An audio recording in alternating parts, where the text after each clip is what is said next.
നാട്ടിൽ കരടിയിറങ്ങി വൃദ്ധനെ ആക്രമിച്ചു എന്ന വിവരം അറിഞ്ഞെത്തിയതാണ് വനപാലകർ. തോക്കുൾപ്പെടെ സർവ്വസന്നാഹങ്ങളുമായാണ് വനപാലകരുടെ വരവ്.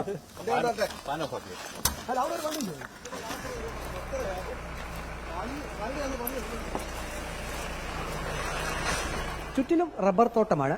വന്യജീവിയുടെ ആക്രമണമുണ്ടായ സ്ഥലത്തേക്ക് വനപാലകർ നടന്നെടുത്തു.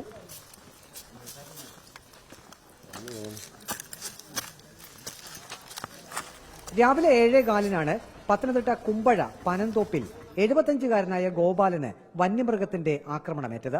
തലയ്ക്ക് പുറകിലും കാലിലും പരിക്കേറ്റ ഗോപാലൻ കോട്ടയം മെഡിക്കൽ കോളേജ് ആശുപത്രിയിൽ ചികിത്സയിലാണ്. വന്യമൃഗത്തിന്റെ ആക്രമണത്തെപ്പറ്റി വനപാലകർ പ്രദേശവാസികളോട് ചോദിച്ചറിഞ്ഞു. ഒറ്റനോട്ടത്തിൽ കരടിയെന്ന് തോന്നിപ്പിക്കുന്ന മൃഗമാണ് ആക്രമിച്ചതെന്ന് പ്രദേശവാസി രാജു പറഞ്ഞു. കറുത്ത നിറവും ദേഹം നിറയെ രോമവും ഉള്ളതായിരുന്നു മൃഗമെന്നും രാജു പറഞ്ഞു. കരടിയായിട്ടാണ് തോന്നിയത്. നല്ല കറുപ്പുണ്ട്, നല്ല പൂടയുണ്ട്.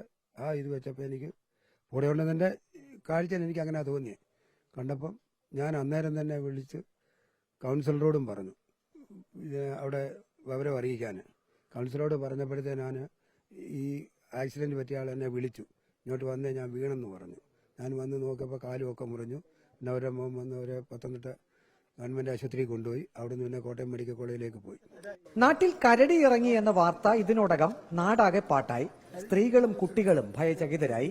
ഉണ്ട്, പന്നിയുടെ ഭയങ്കര ശല്യമുണ്ട് ഇവിടെ. പന്നി ശല്യം ഭയങ്കരമായിട്ട്, പന്നി ശല്യം ഒക്കെ ഉള്ളടാ. മരപ്പട്ടി കൂട്ടി ഇവിടെ ഒത്തിരി കുട്ടികളുള്ള സ്ഥലമാണ്. ഉണ്ട്. ഏതാനും നാൾ മുമ്പ് കാട്ടുപന്നിയുടെ കുത്തേറ്റ അനുഭവവുമായി ഓട്ടോ ഡ്രൈവറായ ഒരു ഗ്രാമവാസിയും രംഗത്തെത്തി. ഏകദേശം 1 വർഷത്തോളായിക്കണം. 1 വർഷത്തോളം ഞാൻ രാവിലെ ഒരു 8 സമയത്ത് മുറ്റത്ത് നിന്ന് പല്ല് വെച്ചോണ്ടിരിക്കുക. പല്ല് വെച്ച സമയത്താണ് അന്ന് ഇവിടെ നല്ല കാടാ, ഇപ്പോഴേ തെളിച്ച നല്ല കാടായിരുന്നു. അപ്പൊ ഞാൻ ഈ സൗണ്ട് കേട്ടോണ്ട് ഇങ്ങനെ താപ്പോട്ടിറങ്ങി ചെയ്തു. പന്നി അപ്പൊ താഴെ പന്നി വരുന്നത് കണ്ടു. അപ്പൊ ഇത് ഇവിടെ അവിടെ കാണാൻ ഉണ്ടോ എന്നറിയാൻ വേണ്ടി പോകാൻ വേണ്ടി നമ്മൾ കല്ലിറക്കി, ചുമ്മാ ചെറിയ കല്ലുകൾ ഇറക്കി അങ്ങോട്ട് എറിഞ്ഞ സമയത്ത് നമ്മൾ കാണുന്നില്ല. പക്ഷെ തൊട്ടടുത്ത് വരെ വന്നിപ്പോ കാണാൻ തൊട്ടടുത്ത് വരെ നേരെ ഇങ്ങോട്ട് വന്ന് ഞാൻ തിരിഞ്ഞങ്ങോട്ട് ഓടാൻ തുടങ്ങിയ സമയത്താണ് എന്റെ പുറകെ വന്ന് ഒറ്റയിടിയിരിക്കുന്നത്. പരിസരമാകെ വനപാലകർ അരിച്ചു പെറുക്കിയെങ്കിലും കരടിയുടെ സാന്നിധ്യം കണ്ടെത്താനായില്ല. കരടിയുടെ കാൽപ്പാടുകളൊന്നും കണ്ടെത്താനായില്ലെന്ന് വനപാലകർ അറിയിച്ചു. വ്യക്തമായി കണ്ടിട്ടില്ല.